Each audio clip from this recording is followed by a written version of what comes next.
there is this huge sense of feeling very vulnerable. And I've shared many times that when I published my chapter from volume 1, I wrote about my father's suicide. So my father committed suicide when I was 5. My mother remarried when I was 8, and she remarried somebody who was an alcoholic, who was a military person. So my childhood became very rigid and structured, and my story I thought was about me.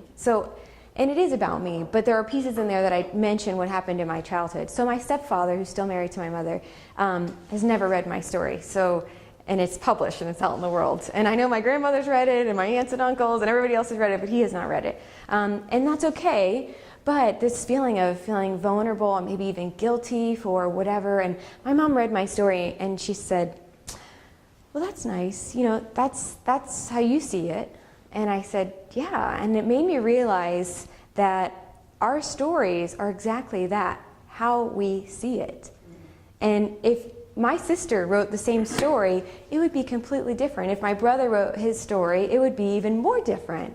So realize that your story is truly just about your perspective and your point of view. Your siblings and somebody else who was in that same room is going to have a completely different perspective because of their beliefs, their history, and how they perceive things.